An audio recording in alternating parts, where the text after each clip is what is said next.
let's bring in now Edward Ahmed Mitchell. He's the National Deputy Executive Director of the Council on American-Islamic Relations. He's also a civil rights attorney and is speaking to us from Los Angeles in California. Thanks for joining us here on TRT World.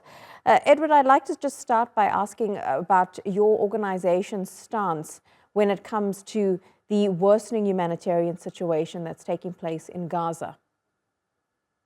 Over the past 3 months, we've watched with horror as thousands of innocent people have been killed and as Gaza has been made uninhabitable by the Israeli government with support from our government here in the United States. We've been calling on the Biden administration to stop this madness, to stop enabling Mr. Netanyahu's campaign of genocide against the Palestinian people. And that's what it is. I mean, anyone watching this can see it's not just South Africa that recognizes a genocide is taking place, it's the Israeli government itself that admits that is what they are doing. They are trying to push the Palestinian people out of Gaza by killing them and making their land uninhabitable. That is a war crime, and it must stop. What are your thoughts, especially as a civil rights attorney? And you mentioned South Africa and this upcoming case at the ICJ, which is set to start on Thursday. There are several countries who have endorsed South Africa's case, Bolivia, Turkey, Malaysia. But many analysts have said that we're not seeing anyone in the Arab world or the Middle East doing the same. Why do you think that is? Well, look, every nation around the world, whether you're a Muslim majority nation or not, should be speaking up against the horror that's being perpetrated against the Palestinian people in Gaza. But Muslim majority nations, I dare say, have a special obligation to speak up because most of the people being killed are Muslim, and they should care about Muslims all around the world, as they say they do. And so, whether it's Palestinians, whether it's Uyghurs, we certainly want to see Muslim majority nations speaking up against Islamophobia, anti Palestinian racism, and other hatred that we're seeing leveled against Muslim communities across the world.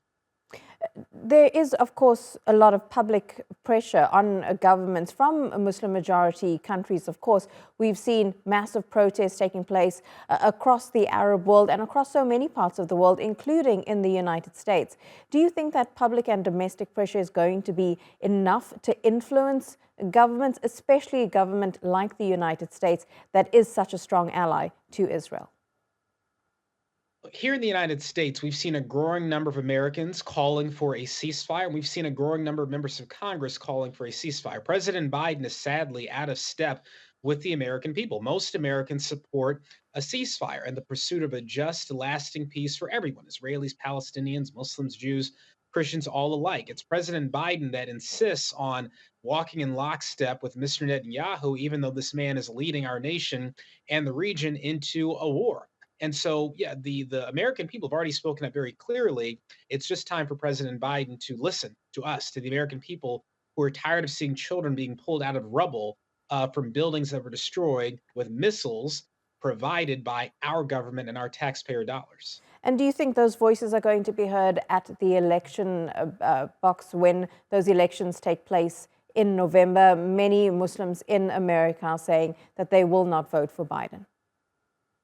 Look, as a civil rights organization, we don't tell people who to vote for, who to vote against. We just tell them to vote. I think that there are many American Muslims who are very distressed by what they're seeing our government do. And I'm sure that's going to impact the political decisions they make in November 2024 and beyond. But right now, an election's not going to solve the problem. It's not going to stop the genocide. And so people have to raise their voices, contact a member of Congress, and call on President Biden to, again, stop this madness. We are watching a genocide unfold in real time, and it's unacceptable. It has to stop. And President Biden and our nation are one of the few left pretending that it's not happening. It is happening, and it's got to stop.